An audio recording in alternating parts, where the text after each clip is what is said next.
when we were out in Los Angeles writing and kind of starting the recording process, Alex was doing what are called co-writes, where like he's got an idea and he goes in with someone and they kind of collaborate on it.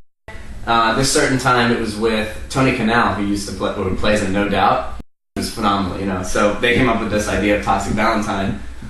They demoed it out, so we're talking like really just like one track guitar and like really loose vocals. So when we go to record, you know, we tried to work it out and it just didn't happen. It didn't fit the vibe. It was kind of too it's kind of too groovy, kind of like you know what I mean, almost like Maroon 5 with a little bit of rock. So we were like, all right, well we'll just keep it in the bank, you know, we'll wait. Okay. So when they came to us saying they needed a song that was kind of like sexy and kind of like, you know what I mean, like this groovy feeling, we were like, well, we might have that already. So we went in the studio in New York and we're like, all right, to this guy Josh Wilbur, the producer, here's what we have, let's work this out. So in one day we recorded that song, and it's truly like, it's one of my favorite songs we've ever done. I love it. We had a lot of demos, like like just crappy like keyboard drums and what we. But when we go in the studio, we pretty much know what we want to do. You know, you hear a lot of bands like, oh, we recorded 50 songs and 12 are making them. Thus, we might have like Poison was one song that didn't make the record, but we released as a B-side on the iTunes version. So there are a few songs that at the end of the day were like, you know, it's so tough though, because truly like I love them all, like I do. I'm not just saying that. So to have to cut a song is kind of irks me, but you know, you got to do what you got to do.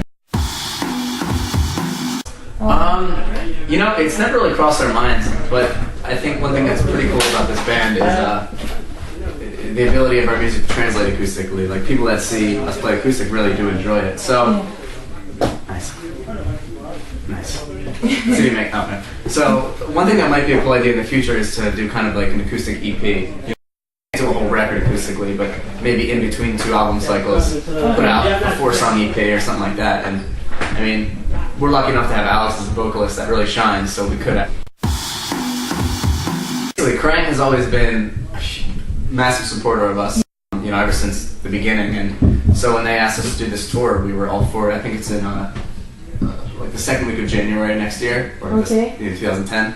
Yeah, we were just confirmed for it. I think we're playing with The Blackout as the other band, and there's 2 other bands on it that I'm not sure of yet. But yeah, it goes throughout the UK, and we'll probably do a week of headlining around it. So maybe we'll hit France. I mean, we're begging to go. At this time, you know, he's only got so much time to book us overseas. So I think that tour we're trying to hit Italy, and we're going to try so hard to go to France, maybe Spain. It was kind of a collaborative thing. Our crew is, you know, very close to us. We're not one of those bands that like hires like, you know, old guys that we don't know. Pretty much all of our crew is homegrown. Our tour manager has been out since our first international tour. Drum tech on high school. So when we made this video, it was kind of like we wanted to make it as close to home and as real as possible. And the only way to do that is to take, you know, the guys who are actually possibly thinking these thoughts and throw them in the video. So, and actually Matt, our tour manager, has been in I think 3 or 4 of our videos now. And Coffee shop. not coffee. He was in. No, he was in Coffee Shop. Yeah, you were the. Or was that? Yeah, you were the guy with the mustache. Wasn't that Coffee Shop? No, I wasn't coffee. I was a judge in Coffee Shop, and I was a judge in. You were Coffee Shop. You were Pop In. That's. I always say that's the only downfall of our job is that I think this year we were away for 10 months out of the year. So, and, you know, I have a girlfriend. We all have families, but I mean, it's kind of like. They're so proud of us, and you know they understand this is what we have to do. And they're just extremely supportive. We couldn't do it without them.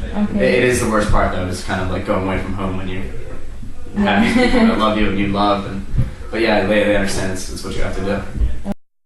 It's kind of funny. It's like a touring frat house. Like it's just a bunch of our friends who were lucky enough to to know it as a band as well. And it's going to be a great time. It's, Friday Night Boys, Hey Monday, and We the Kings. We've maybe not toured with all of them, but we know them all.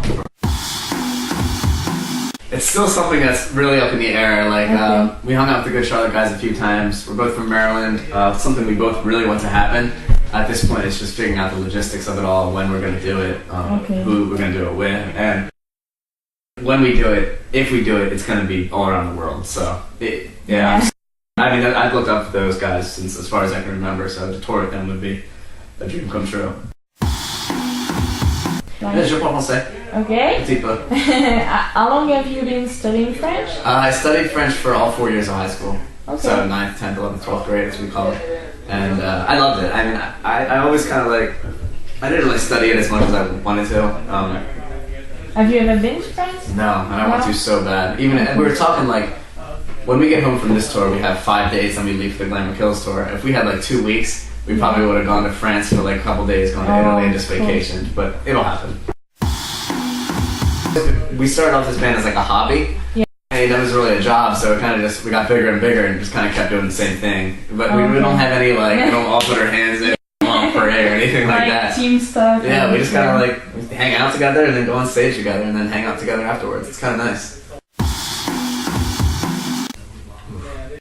A tough one. I mean, my favorite band is Blink-182, but I couldn't fill Travis Barker's shoes, so that'd be kind of scary. Other than that, I'd like to be in like, this is gonna sound funny, but you okay? What better? Yeah, I guess. No, that. I'd like to be in some sort of like jam, like John Mayer or something like that. Like I have a real soft spot for every kind of band like that, where you can kind of just sit back and take it easy with it. I mean, honestly, I have more fun in this band than I think I would in any other band. He's a huge talent, and from what I can tell, it seems like a real good dude. So maybe what's on Maroon 5 would be cool to play on. No. You know what I mean? Any kind of like fun bass band. But yeah, I'm happy where I am.